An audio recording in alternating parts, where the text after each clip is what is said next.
రిజిస్ట్రేషన్ల కోసం కూటమి ప్రభుత్వం ప్రతిపాదించిన సేవా కేంద్రాల ఏర్పాటును నిరసిస్తూ డాక్యుమెంట్ రైటర్లు ఇటీవల 2 రోజులు పెన్ డౌన్ చేశారు. కొత్త కేంద్రాల ఏర్పాటు వల్ల రాష్ట్రంలో సుమారు 6 లక్షల మంది డాక్యుమెంట్ రైటర్లు వారి సహాయకులు రోడ్డున పడతారని ఆందోళన వ్యక్తమవుతుంది.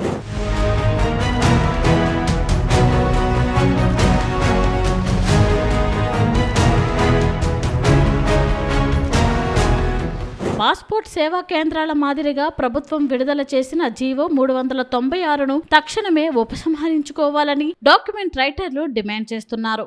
డాక్యుమెంట్ రైటర్లు చట్టబద్ధంగా న్యాయ సూత్రాలకు లోబడి డాక్యుమెంట్లను కొన్ని దశాబ్దాలుగా రాస్తున్నారు. ఇప్పుడు కొత్త వ్యక్తులకి ఆ బాధ్యతలు అప్పగిస్తే కోట్లాది రూపాయల విలువైన ఆస్తులకు న్యాయపరమైన చిక్కులు వస్తాయని డాక్యుమెంట్ రైటర్లు ఆందోళన చెందుతున్నారు. ప్రభుత్వ ప్రైవేటు ఆస్తులకు తగిన రక్షణ ఉండాలంటే సేవా కేంద్రాల ఏర్పాటును విరమించుకోవాలని వీరు సూచిస్తున్నారు. 2 రోజుల పెన్ డౌన్ కారణంగా జిల్లాలోని దస్తావేజుల లేఖరి దుకాణాలు మూతపడ్డాయి.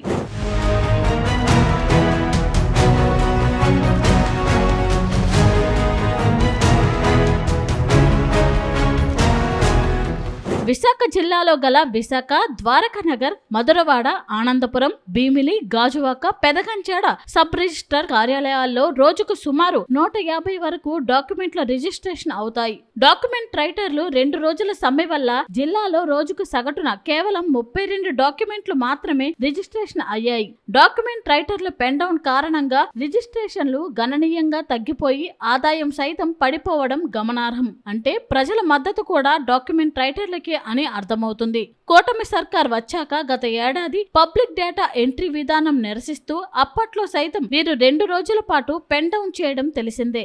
సేవా కేంద్రాలలో ఏసీ ఏర్పాటు చేసి టీ లేదా కాఫీ ఇస్తారని, ఇందుకోసం ప్రజల మీద 2000 వరకు అదనపు భారం పడుతుందని అంటున్నారు.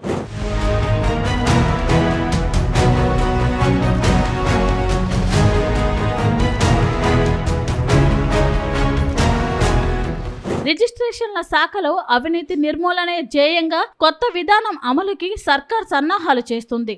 వాస్తవానికి దస్తావేజుల లేఖరి అవసరం లేకుండానే రిజిస్ట్రేషన్లు చేసుకునే వెసులుబాటు ఉంది. కానీ కొనుగోలుదారులు, అమ్మకదారులలో తగిన అవగాహన లేకనే డాక్యుమెంట్ రైటర్లను ఆశ్రయిస్తున్నారని అధికారులు చెబుతున్నారు. అధికారులు, రాజకీయ నాయకులు వారి ఆస్తుల రిజిస్ట్రేషన్ల కోసం తమ వద్దకే వస్తారని దస్తావేజుల లేఖరులు గుర్తు చేస్తున్నారు. ఎన్నో దశాబ్దాలుగా ఉన్న విధానం మారాలి అంటే ఇంకా సమయం పడుతుందని పలువురు భావిస్తున్నారు. ప్రభుత్వం దిగి రాకుంటే భవిష్యత్తులో ఉద్యమిస్తామని విశాఖ జిల్లా డాక్యుమెంట్ రైటర్ల సంఘం నేతలు తెలిపారు.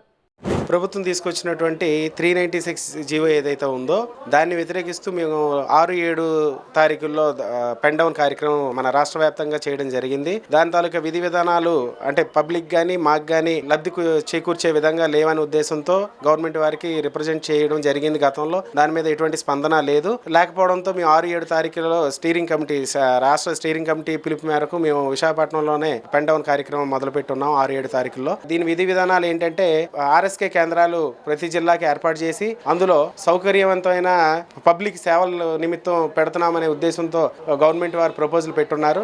దాన్ని మేము తీవ్రంగా వ్యతిరేకించాము. ఎందుకంటే అది పబ్లిక్ పార్ట్నర్షిప్ విధానంతో పీపీపీ అని వాళ్ళ విధానంతో ఒక పబ్లిక్ సెక్టార్ని తీసుకొచ్చి వాళ్ళతో రీషేల్ చేసే విధానాన్ని మేము వ్యతిరేకిస్తూ ధర్నా చేయడం జరిగింది. దానివల్ల ప్రజలకు కానీ ఇతర ఎవరికి ప్రయోజనం అయితే అందులో లేదు. ప్రత్యేకంగా చెప్పాలంటే దస్తావేజు లేఖర్లు ఎన్నో సంవత్సరాలు పడి అంటే దీని మీద ఇప్పటికి నడుస్తున్న ప్రభుత్వాల్లో ఉంటున్న వ్యక్తులు అవ్వచ్చు, రాజకీయ నాయకులు అవ్వచ్చు, పెద్ద సంస్థలు అవ్వచ్చు, మా ద్వారా రీషేల్ జరుగుతూ ఉన్నాయి. అంటే మేము దస్తావేజులు రాస్తేనే రీషేల్ చేస్తూ ఉన్నాము. ఇప్పటి వరకు ఈ గవర్నమెంట్లు మారుతున్న కొద్దీ ఒక్కొక్క రోజు ఒక్కొక్క విధానాన్ని చెప్పి ప్రజల్లో కానీ మాలో కానీ ఒక ఆందోళన కలిగించే విధానాలు తీసుకొస్తా ఉన్నారు. ఆ విధానాలు విరమించుకొని మా తాలూకా భవిష్యత్తు దృష్ట్యా విధానాన్ని మార్చుకోవాలని చెప్పి మేము పెన్ డౌన్ కార్యక్రమం చేయడం జరిగిందండి.